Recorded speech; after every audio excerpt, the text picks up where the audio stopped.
दोस्तों, आज जो कॉमिक्स हम पढ़ेंगे उसका नाम है राम रहीम और भयानक शैतान। ये राम रहीम की कॉमिक्स है, तो पढ़ते हैं इसको, देखते हैं कैसी है। राम रहीम और भयानक शैतान। एक रात जब राम रहीम अपने अपने बिस्तरों पर गहरी नींद सोए हुए थे तो अचानक रहीम का शरीर छटपटाने लगा। आह! फिर वह भयानक ढंग से चीखता हुआ उठ बैठा। राम भैया! रहीम, क्या हुआ तुम्हें? तुम चीखे क्यों थे? गुर! रहीम मेरे भाई, क्या हुआ तुम्हें? तभी धड़ाक! उफ! मैं तुम्हें जिंदा नहीं छोड़ूंगा सुअर। या तुम क्या बक रहे हो? कहीं तुम्हारे ऊपर कोई भूत तो सवार नहीं हो गया है? ही गुर! तुम ठीक कह रहे हो, मैं भूत ही हूँ, कालरा का भूत। ही है कालरा का भूत? हाँ, मैं इस समय तुम्हारे मुंह बोले भाई के भीतर कालरा का भूत ही बोल रहा हूँ, लेकिन मैं तो तुम्हें जानता नहीं। भूल गए शैतान छोकरे, तुमने मुझे रामगढ़ की पहाड़ियों में गिरा कर मारा था जब मिलिट्री के सीक्रेट पेपर पड़ोसी मुल्क के हाथों बेचने जा रहा था। वो तो यह तुम हो। अब मैं तुम्हारी आवाज भी पहचान रहा हूँ। दोस्तों, कौन सी कॉमिक से मारा था ये मुझे ध्यान नहीं है।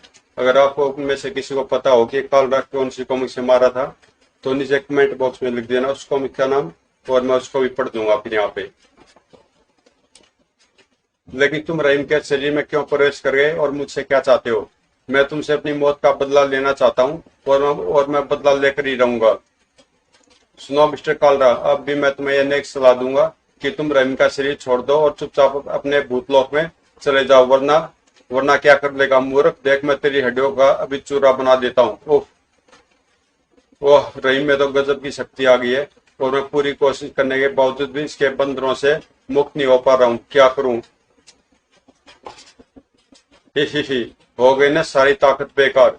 यदि मैंने इसे मारने की कोशिश की तो काला के भूत का तो कुछ नहीं बिगड़ेगा, उल्टा रहीम को ही चोट लगेगी। तभी रहीम ने राम को हवा में उछाल दिया। लगता अब हाथ पैर या सिर अवश्य टूटेंगे। धड़ाक! हाय गया काम से। हा हा, बहुत सख्त हड्डी के बने हो, इसलिए अभी भी जान बाकी है। हफ! हफ हो! जरा भी दिमाग काम नहीं कर रहा है, और सारे शरीर में चींटियां सी रेंग रही है। हफ! ठाक! उफ! रहीम, होश में आओ, मैं तुम्हारा भाई राम हूँ। इस दुष्ट शैतान काला की आत्मा को अपने शरीर से बाहर निकालो। हा हा हा! जब तक मैं ना चाहूं मुझे कोई रहीम के शरीर से बाहर नहीं निकाल सकता, और मैं इसके शरीर से तभी बाहर निकलूंगा जब तुम्हारे प्राण तुम्हारे शरीर से निकल जाएंगे। छोड़ो मुझे! गुड़! शीघ्र ही राम बेहोश होकर रहीम के हाथों में झूल गया। ही अब भी सांसें चल रही है। खैर, अभी इन्हें बंद किए देता हूँ। और हो सकता था रहीम राम के प्राण ही ले लेता कि तभी उसके इर्द गिर्द नीले रंग का धुआं तेजी के साथ उठने लगा। वो यह क्या? राम रहीम को छोड़कर यहाँ से चले जाओ कालरा, वरना तुम्हारा अंजाम बहुत बुरा होगा। लेकिन तुम कौन हो? मैं जो कोई भी हूँ, तुम्हें उससे कोई मतलब नहीं होना चाहिए। केवल मेरे आदेश का पालन करो। हा, मैं भूत हूँ, और एक भूत को अंजाम नहीं भुगतना पड़ता। मैं कहता हूँ जल्दी करो, वरना तुम्हारे इर्द गिर्द फैलने वाला धुआं तुम्हें भूतलोक में नहीं जाने देगा। तुम मुझे कोरी धमकी दे रहे हो? मैं तो नहीं। ओह! यह मुझे क्या हो रहा है? मेरा दम क्यों घुटा जा रहा है? हा, अब तुम खुद ही रहीम को छोड़कर भागोगे। आह! हाँ, अब मुझे शरीर को छोड़ना ही होगा। मुझे बहुत कष्ट हो रहा है। मैं जा रहा हूँ अजनबी दुश्मन, लेकिन याद रखना, तुम मेरे राम को मेरे हाथों मरने से नहीं बचा पाओगे। कल्ला की आत्मा के बाहर निकलते ही रहीम भी बेहोश होकर फर्श पर गिर पड़ा। तभी वहां एक आंख का शैतान प्रकट हुआ, यानी कलयुग का भगवान फुमांचू। दोनों बेहोश है, इन्हें होश में लाना होगा। फुमांचू ने पहले उन दोनों को बारी बारी उनके बिस्तर पर लिटाया, फिर जेब से एक शीशी निकालकर बारी बारी से उन्हें सुंगा दी। शीघ्र दोनों शीशी में भरी गंध से होश में आकर उठ बैठे। चचा, अब तुम दोनों का क्या हालचाल है मेरे प्यारे भतीजों? मैं तो ठीक हूँ, लेकिन रहीम। रहीम, तुम ठीक तो हो ना? हाँ, मैं तो ठीक हूँ। क्या हुआ था मुझे? अरे यार, तुम्हारे सिर से खून कैसे निकल रहा राम भैया? भतीजा, कनी मत समझो कि राम के सिर से खून ही निकल रहा है।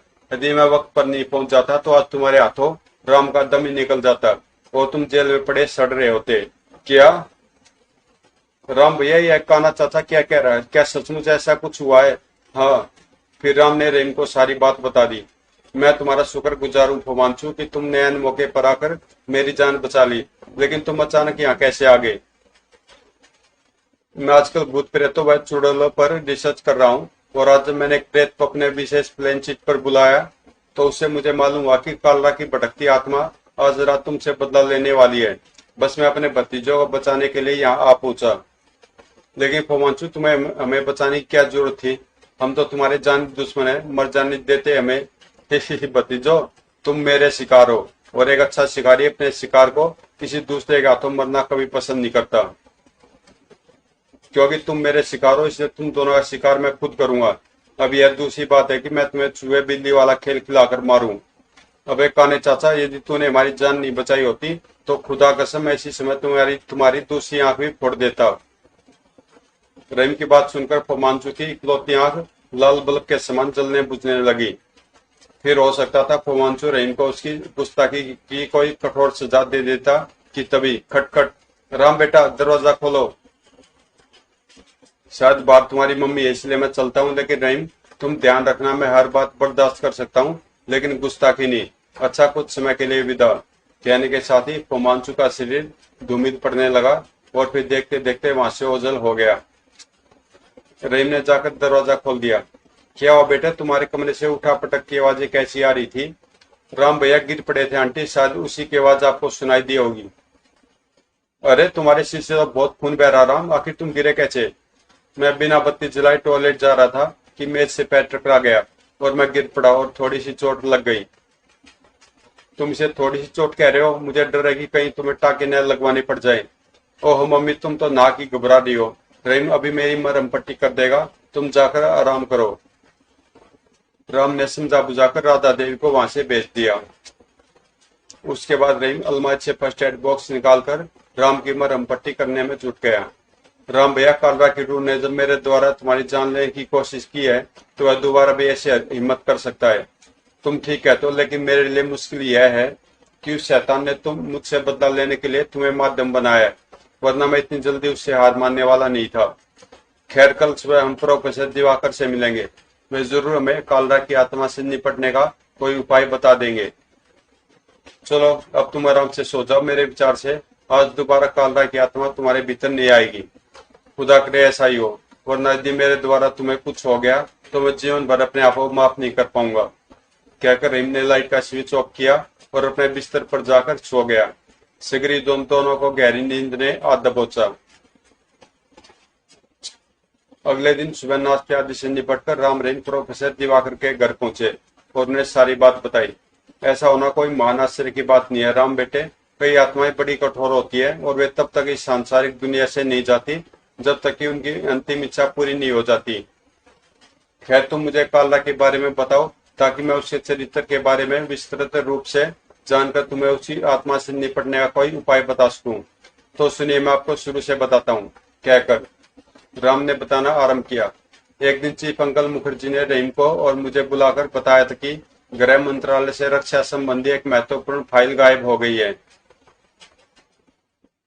सरकार को वह कि यदि वह फाइल हमारे किसी दुश्मन देश से हाथ लग गई तो हमारे देश की सुरक्षा को बहुत बड़ा खतरा पहुंच सकता है। इस तरह उन्होंने उस फाइल को खोजने की जिम्मेदारी हम पर डाल दी। हम तुरंत उस केस पर काम करने लगे। इस समय हम कहाँ चल रहे हैं राम भैया? गृह मंत्रालय। हम वहाँ मालूम करेंगे कि फाइल की सुरक्षा की जिम्मेदारी किसकी थी और उसने अपनी जिम्मेदारी का पालन क्यों नहीं किया। लेकिन इस बात की जांच पड़ताल तो क्राइम ब्रांच पहले ही कर चुकी है और चीफ के कहे मुताबिक उस दिन वहां का वरिष्ठ अधिकारी छुट्टी पर था। लेकिन सवाल यह पैदा होता है कि वह अधिकारी उसी दिन छुट्टी पर क्यों था। मेरे दिमाग में जो प्रश्न था उसके अनुसार मैंने गृह मंत्रालय पहुंचकर उसकी खोजबीन की। I am from double secret service, यह रहा मेरा परिचय पत्र। ओह, को मैं तुम्हारे लिए क्या कर सकता हूँ? मैं उस काली फाइल के बारे में जानना चाहता हूँ जो कुछ दिन पहले आपकी अनुपस्थिति में आपके स्ट्रॉन्ग रूम से चोरी हुई थी। लेकिन उसके बारे में मैं अपना बयान क्राइम ब्रांच के अधिकारी को पहले ही दे चुका हूँ। मैं जानता हूँ, लेकिन मैं आपका बयान एक बार फिर आपके मुख से सुनना चाहता हूँ। सॉरी, मेरे पास बार बार बयान देने का समय नहीं है। वह अधिकारी काफी देर तक मुझे टालता रहा, तब मैंने अंधेरे में एक तीर छोड़ा। सुनिए मिस्टर सक्सेना, मैं जान चुका हूँ वह फाइल स्ट्रॉन्ग रूम से आपकी अनुपस्थिति में गायब नहीं हुई है, बल्कि एक दिन पहले ही आपने स्वयं उस फाइल को चोरी की है और यह काम आपको एक जबरदस्त दबाव में आकर करना पड़ा है। मैं तो बाप से केवल यह जानना चाहता हूँ कि आप ऐप पर फाइल को चोरी करने के लिए किस प्रकार का दबाव डाला गया था और वह फाइल आपने किसको दी है? मैं नहीं गड़प अंधेरे में छोड़ा गया तीर बिल्कुल फिट बैठा। देखिए मिस्टर सक्सेना, यदि आपने मुझे सब कुछ सच सच बता दिया तो मैं आपसे वादा करता हूँ कि यह राज केवल हम दोनों तक ही सीमित रहेगा।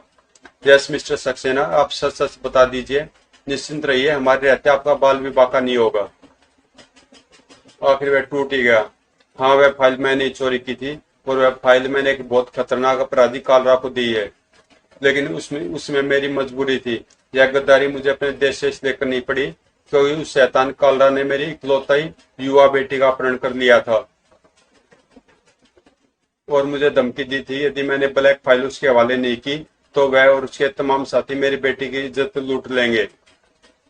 ओह, कालरा इस समय कहाँ मिलेगा? इस समय वह कहाँ मिलेगा यह तो मुझे नहीं मालूम, लेकिन वह कल टिकमगढ़ की पहाड़ियों पर दुश्मन देश के किसी बड़े अफसर से उस फाइल का सौदा करने के लिए अवश्य जाएगा। धन्यवाद मिस्टर सक्सेना, चलो रही।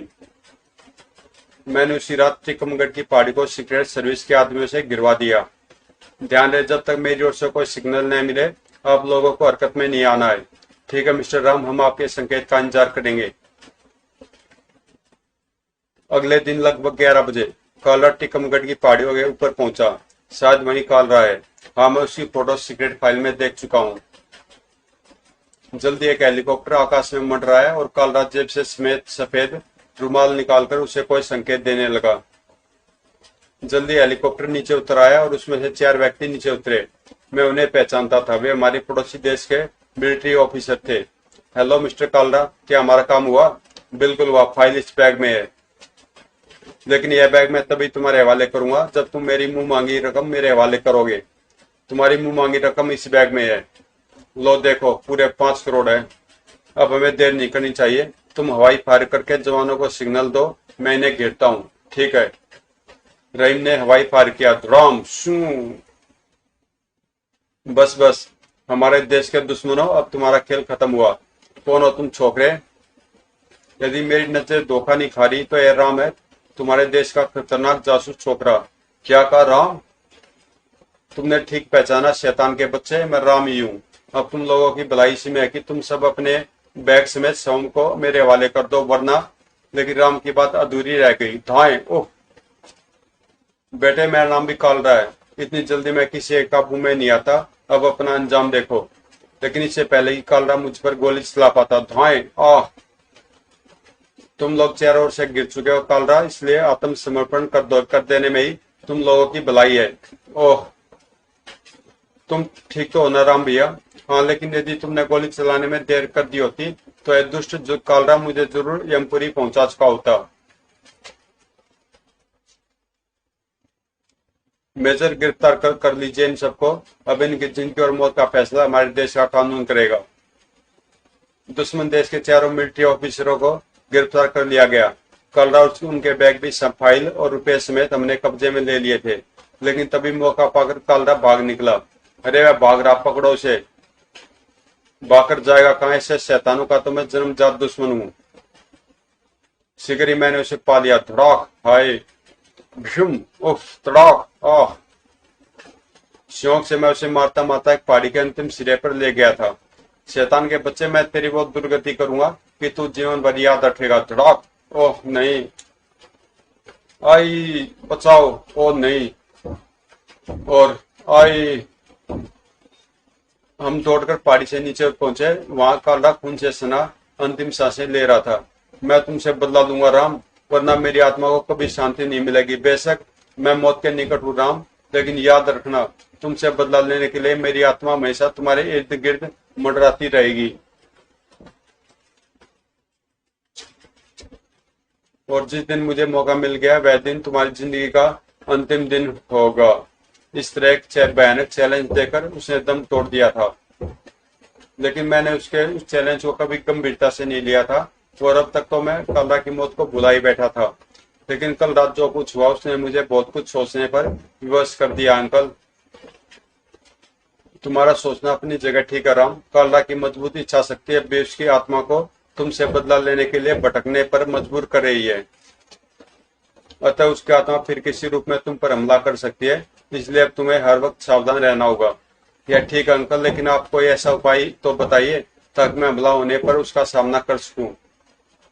तुम दोनों कल किसी समय मेरे पास आना, मैं तुम्हें ऐसा ऐसा ताबीज बना कर दूंगा जिसके धारण करने पर कालरा की आत्मा आसानी से तुम्हारे पास आने की हिम्मत नहीं करेगी। ठीक है, तब हम कल सुबह आएंगे। अब हमें इजाजत दीजिए। जाओ, लेकिन मेरी एक बात और ध्यान रखना, यदि इस बीच तुम पर कालरा की आत्मा फिर कभी किसी रूप में हमला करे तो तुम किसी धार्मिक स्थान की शरण लेने की कोशिश करना, क्योंकि धार्मिक स्थान जैसे मंदिर, मस्जिद, गुरुद्वारा, गिरजाघर में कोई शैतानी आत्मा प्रवेश करने में असमर्थ होती है। ठीक है अंकल, मैं ध्यान रखूंगा। प्रोफेसर दिवाकर से विदा लेकर राम रहीम अपनी मोटरसाइकिल पर सवार हुए और वहां से चल पड़े। मुझे अपनी योग विद्या से इन पर नजर रखनी होगी। मुझे रहीम के आसार कुछ ठीक नहीं लगते। उधर राम रहीम दिन भर शहर में इधर उधर घूमकर अपना दिल बहलाते रहे और रात होते ही अपने घर की ओर चल पड़े। आज का दिन बहुत अच्छा गुजरा, सारा दिन मौज मस्ती में ही गुजरा। लेकिन रहीम ने कोई जवाब नहीं दिया। अरे तुम खामोश क्यों रहीम? और उधर रहीम। उस रात रहीम ने क्या किया? क्या रहीम के हाथों राम बच पाया? कालरा ने राम से कैसे बदला लिया? प्रोफेसर दिवाकर ने राम रहीम को बचाने के लिए क्या उपाय किया? तो दोस्तों, इसका सेकंड और फाइनल पार्ट है राम रहीम और भूत प्रेतों का हंगामा। अगर कॉमिक्स आपको अच्छी लगी तो प्लीज चैनल को सब्सक्राइब कर देना और मिलते हैं इसके सेकंड पार्ट में।